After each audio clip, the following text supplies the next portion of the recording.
I teach piano here at Utah Tech, and we have Piano Pedagogy 1 and 2, which we are doing this year, and next year we do Piano Lit 1 and 2, and they're awesome, and they're online, and you would think really they are online. Pedagogy here at college. Pedagogy. So we are in Pedagogy 2, and we just went through a module, like a chapter, on levels, and that was a huge eye-opener for our students, was it not? Who's in the class? Yeah, was that like, whoa? Yes. So this is how I do levels. That doesn't mean if you do them a little differently that it's wrong. And there are many methods out there, like the Keith Snell Piano Repertoire, the Royal Conservatory. You've got the Masterwork Classics, Jane Bastian, and they're all leveled for them, and they don't necessarily level 4 in one is not necessarily level 4 in another. Does that make sense? Yeah. That's okay. We don't have one system that has the Royal Conservatory and everybody does it, and that's the way it is. So for our purposes, I just passed this out. This is how I think of it. And the reason I look at this is because the way I teach technique is correlated to the repertoire. Now, just this week, I have a cute, darling middle school student who I've taught a year and a half, and in the last few years have been really different for all of us, have they not? And I ended up with, and I always teach a group of mostly, I have, advanced high school, but I love to keep a group of intermediate students because I teach pedagogy.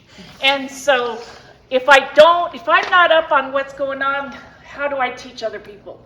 And so I've had these groups, just a small group of students, a cute student, I don't use names. And when she came to me a year and a half ago, she practiced 10 minutes a day. That's what I always say. How much are you used to practicing? 10 minutes. And I looked at her and I said, okay, well, that's going to change. And we'd already had the agreement. She auditioned and talked to her mom. And so I gave her my little spiel on, why we practice. And she listened, and to her credit, she said, okay. And I said, all right, we're going to get you up to a half hour, 30 minutes a day.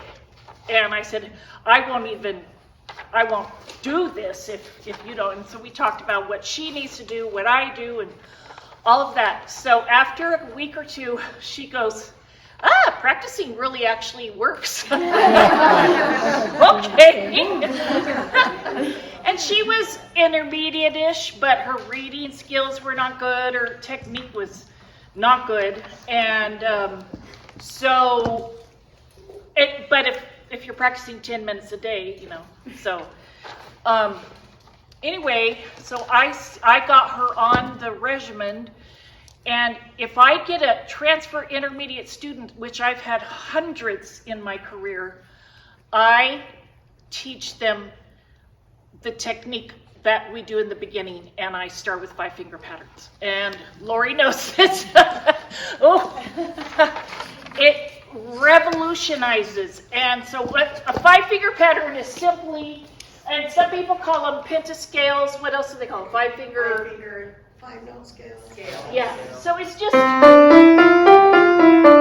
I teach them by rote, and I get them going. And if they're a beginner, I have them do hands separately. Why would I do that?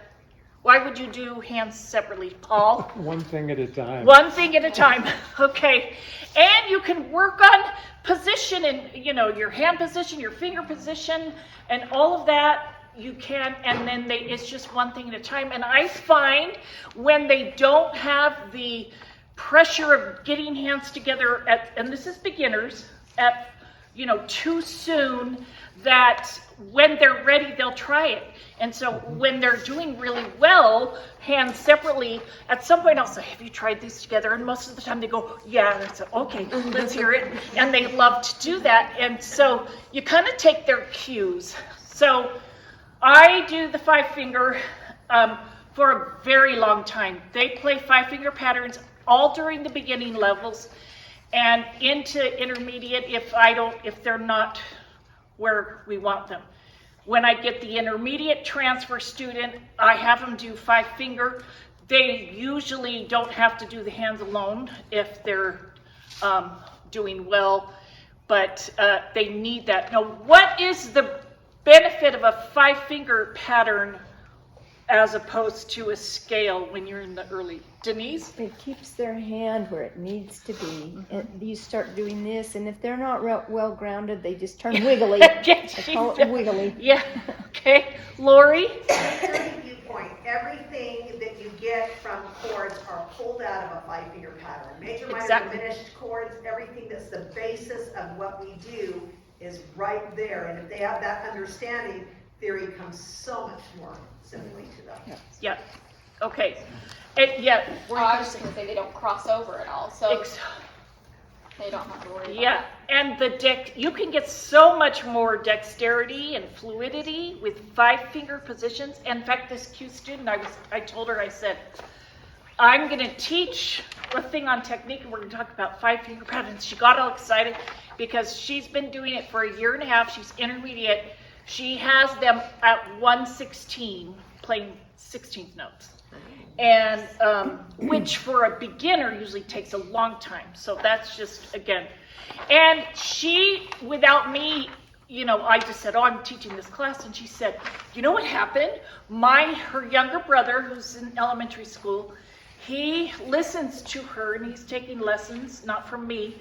And again, I don't think my way is the only way. So this is just a way of doing technique. So, he tries to copy her and he loves those 5-finger patterns. She said, but he's not very good at them because they're like really clunky because he doesn't know how to practice them, so isn't that interesting? But she just sails through. And anyway, so there's that. We're going to get to that. I want to do, Gerald, would you come up? I will come. Well, once they learn the 5-finger patterns, I teach them the tetrachord scales. Now, what's a tetrachord scale? Yeah. Scale with a certain pattern. So tetra is a 4. So they just. And again, you do that. So 4 notes in each hand: 5, 4, 3, 2, 2, 3, 4, 5, and you do that. And the beauty of that is, same thing with 5-finger, you've expanded to the 8 notes. You can start talking about, I don't get a lot into key signatures, I teach them by rote. And if you do them through the fifths, whatever is that one becomes the next one.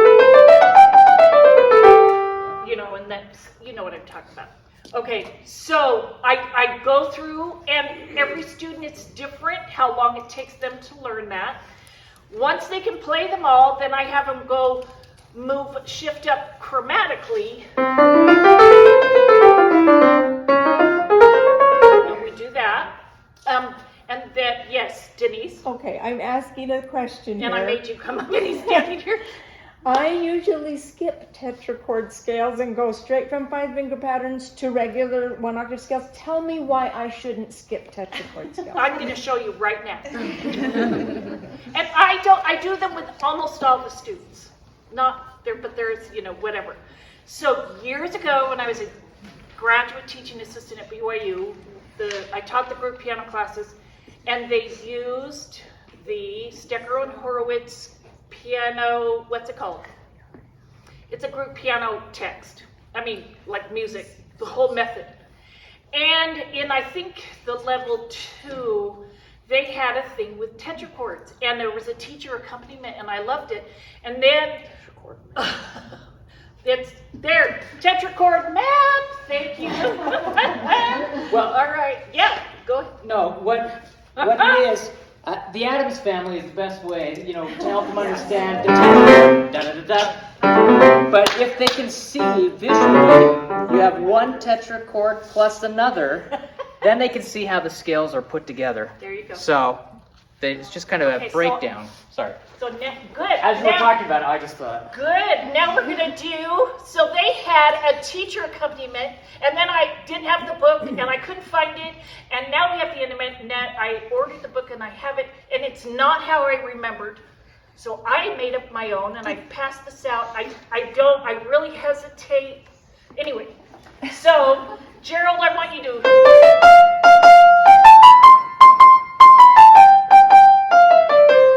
He's got it.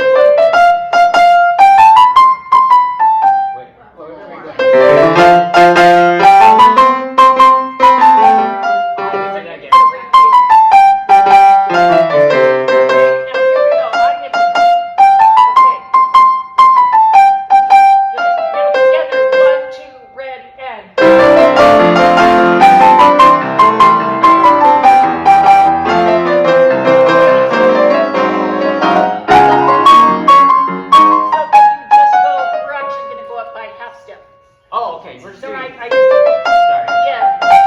Got it?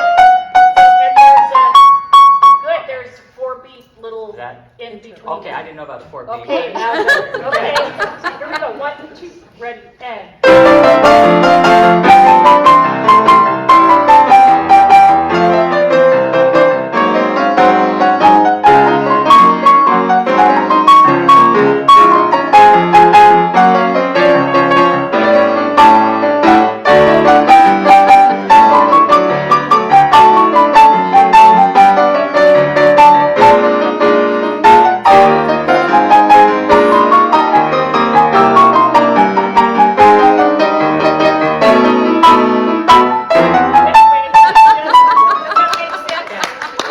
I just had to get that. I didn't realize we had a space. A measure between. Sorry. I didn't explain. I catch on quickly. Now, if you take it to the level that he does, let's do a little bit. Why don't you improvise? Oh, I would love to. He was already doing I it. started to. You can tell I know. I Okay, couldn't help 1, myself. 2, Sorry. ready, go.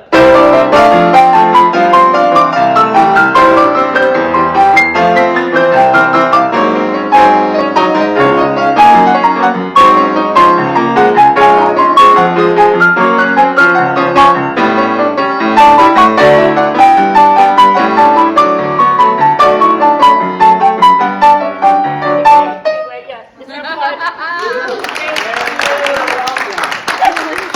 I'll catch on eventually. So Keep telling me. again, it's based, I adapted it from what I heard. I did get the Stecker Horowitz, and it's not what I remembered. It's similar, but it's in 6/8 time and it's kind of different.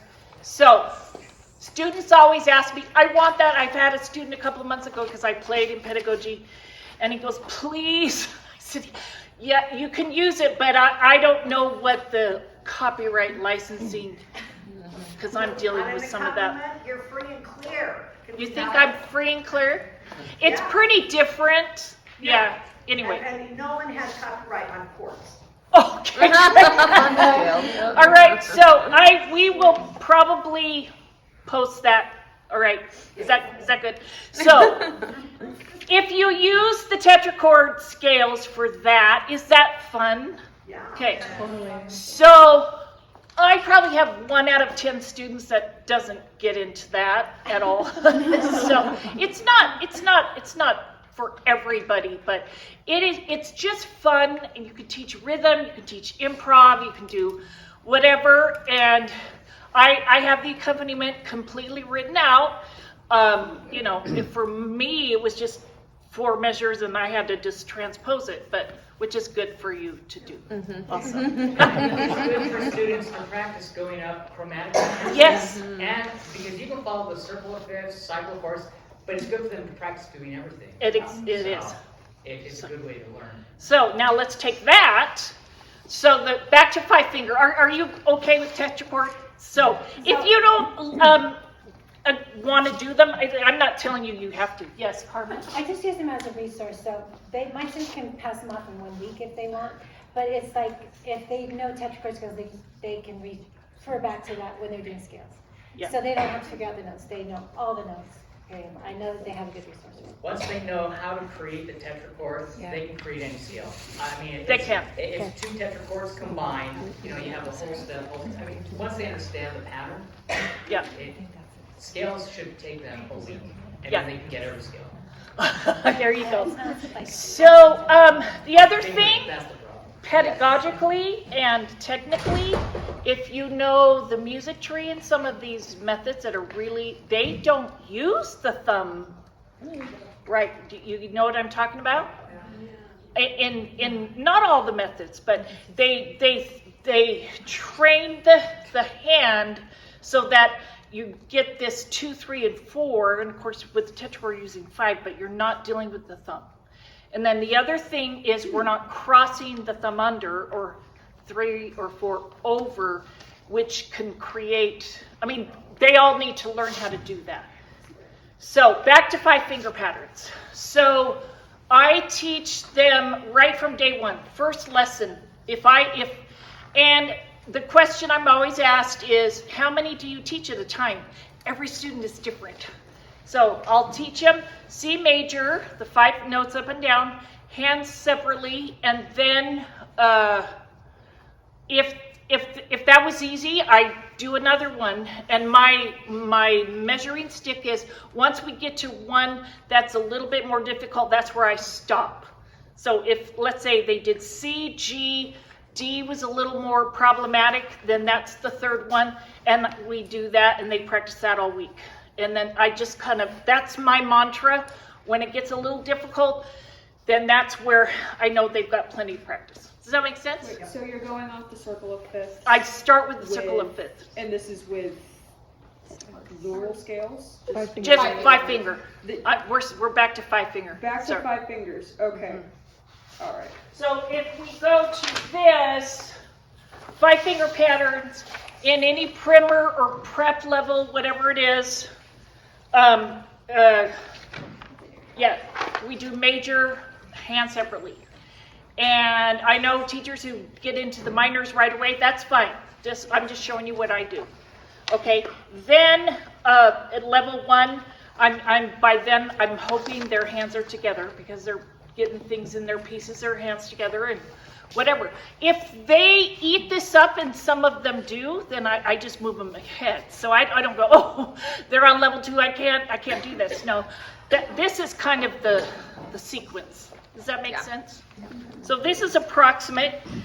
And then when the major and minor, when the major are hands together and they're doing well, then at that point I do the minor. And they do them parallel, and I introduce the contrary. Now, contrary motion is advantageous because what? Easier for little guys to do at first. Why is that? The reading is better. The reading? Same fingers. It's the same fingers, Same so, fingers. yeah. Then you're going contrary motion. So, if, and my students are half and half. Some of them, contrary is a little wonky. And so if it is, then we just do parallel. But the parallel can be interesting just because 1 and 5 go together and, so you kind of have to see how it is. Yes, Denise? Well, and parallel, mine like it, but I've had several that think this is finger 1, Yeah. and you really have to work with Yeah. them because they're, Put the hands together. There you go. Yeah, Tammy? The other issue that I've had over and over and over again is if they've learned parallel and it's been reading from the start in parallel motion. And I have to reteach so that they can learn to read their staff, because I'm always getting this, oh, am I in C position? Oh, am I in G position? Or if they're supposed to go from like a middle C out to the low C and the high C, I'll see them go, from C to G and C to F, because they think, oh, that note is number 5. I go, no, our notes don't have a number. How do you get rid of that? Because, that's the one thing that I have a struggle with, and so I teach a contrary. I mean, I do teach 5-note scales, but I teach in contrary motion because I find it's easier for them to read the stuff Yeah. out. But I don't know, I've just found that over the years. Lori? I have found out because there is a huge problem, and you're right. Every method, if they start a middle C position, as soon as they get out of that middle C position, they're completely lost. So this is where intervals come in, or landmark positions, and you do that on your method book. Yes. So I just end up teaching them. I teach the John Schmidt way, which is bottom, middle, top lines. We don't even talk about names of notes. Some people will hate me for that. Other people will go, maybe that's a new idea. But if you teach them where the landmark notes are, which are bottom, middle, top lines, all they have to know is if you have a C above B, and they don't know how to find that note, which line comes first? Oh, it's middle line, and one step up. You're teaching intervals. So if they don't have a good concept of interval reading, you will struggle with them, and they will always go back to hand position. Always. And yet, students who do hand positions and 5-finger positions, their fingering tends to be better. So there's a toss-up. Yeah. I was going to say, I teach the pentascales, major, minor, diminished, but I call it 7 markers of musical success, where I have 7 landmark notes that once they can find those 7 notes, they can find any note on staff. And again, they need to know line to a line is a third interval. If you have a space to a space, that's a third interval. If you have a line to a line with a line in between, that's a 5th interval. Or a space to a space with a space in between, that's a 5th interval. And they start to notice and see patterns, so that helps out tremendously. Great. So thank you, everybody. Turn to where it says 5-finger patterns, rhythm 1. So, in fact, actually go all the way to the back, look at rhythm 3. That's the goal, is to get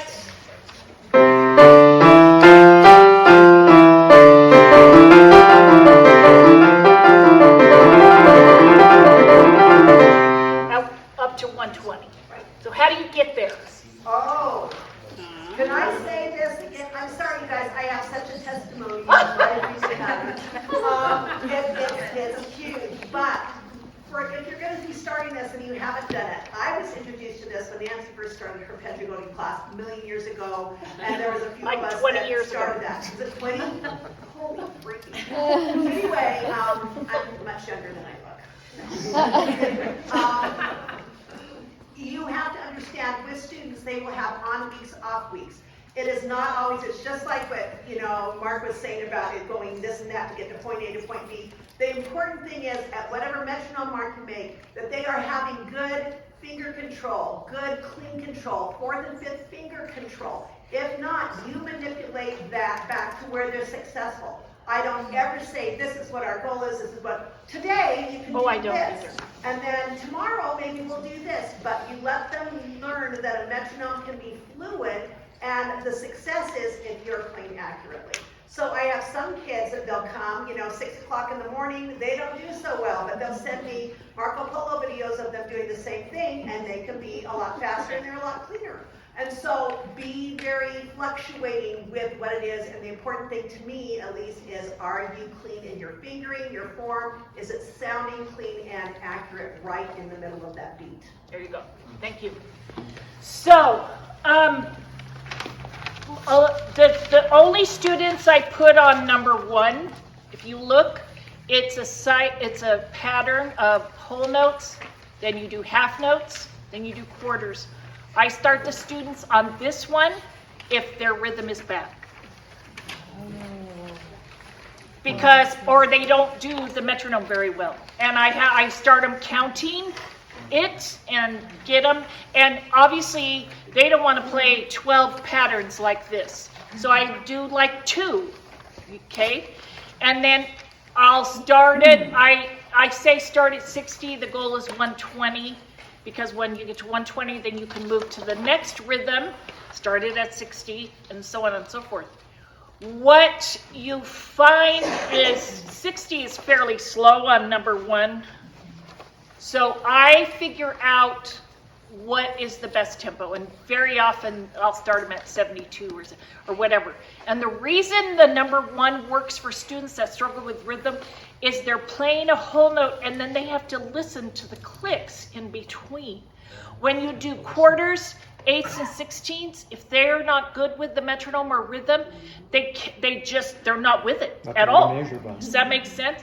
So I started doing this with a few students years ago who couldn't do the metronome, and we were in this a long time. A couple of patterns a week with the metronome, and of course you don't say, by the way, you have to get rhythm number 3 up to 120. I don't say that. But this has helped, and when they're ready, then I shift to number 2 because we're clicking the quarter note, but then they finally can do the 8th notes. Do you have any students who can't play 8th notes with the metronome? Yeah, they you know what I'm saying? understand the relationship. So I swear by this. So for me, technique helps teach theory, it helps teach key signatures, it helps teach all of that. And then we do that, and I just pick I usually go through the circle of fifths in the rhythm number 1 and 2, and we just keep going, and every time we get back to C, we move up. However, if we're at 80, the next time I might put it up to 88, so on and so forth. And when they've got it, and it's rock solid, the rhythm, not just the patterns, then we move to number 3, which is of course the goal, to get that, to be able to play those 16th notes, clicking the quarter note. Does that make sense? And when they can play those fluid and fast and accurate, that's like this student, so it's taken 1.5 years, she's intermediate, she's almost there. It's so exciting. She's just thrilled. And she practices and she loves it. And so that's kind of what I do. The crossovers, I do them with the more serious student, but and then anyway, does that make sense? I don't have them in here. Sorry. Quick question though. Yeah. So you said you moved through the circle of fifths with these 5-finger patterns. Once you get through all of those, do you do them in minor with your students as well? Yeah. Okay. So I just didn't, it would take me a 20-page or 30-page book, and when I retire someday, I'll do that. I could, Yeah. I don't want to get arrested for this, but because from my experience, there is one book that does really kind of cover this, almost everything that you're saying, and that's the Finger Builders. I think it's by Pace. Almost everything that you're saying, the contrary motion, starting with the 2, 3, 4, starting with the 5-finger major. Mm-hmm. I mean, if you're one of those teachers that really needs the book format, I'm telling you, it has exponentially changed my studio. Good. Awesome. So it's very, very much in alignment with what you're doing. I think I'm going to change a few things. I don't necessarily go in the order of the book, but as you're saying this to me and I'm thinking about what I'm seeing in that book, it's almost exact. It's the Finger Builders, I think it's by Pace. Yeah. And I'm telling you, it's almost exactly what you're saying. If you want a format, and for me, it's increased their note reading too, because they're seeing what they're reading, so we do it both ways, like with the book and without the book. So, just a little bit of feedback. And I think they need that as well. When I Yeah. first came out with my book, Essential Piano Exercises, I only had it in the key of C. And I received over almost 2,000 emails from people saying, can you please put this in every key? Yeah. Because I just put it in the key of C and I said, now play this in every key, transpose. Yeah. Because in my mind I thought, if you can do it in C, you can do it in every key. And then I put it into every key, came out with the second edition, and then I received all these emails, why did you put it in every key?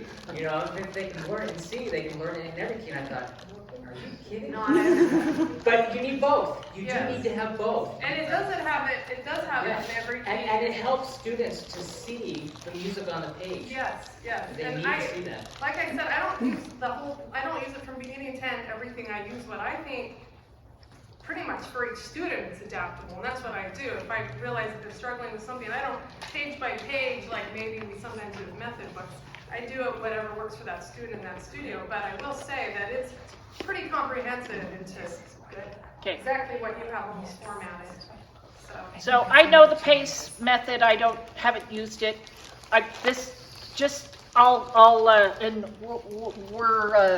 Yeah. So, I teach all the 5-finger by rote. Which is great. I teach it all by rote. Wonderful. So I show them what the C looks like, and that maybe 1 out of 50 students. I have one student right now who's very quiet and shy, and she's read them off the page. I teach scales, the 1 octave by rote, but I do find, and we could all say which scale, which books you like. What? The one that works. The one that works.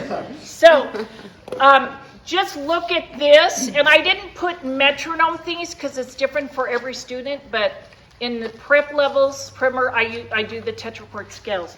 And then by level 1, they're doing 1 octave, and it depends if they're ready to do hands together, let them.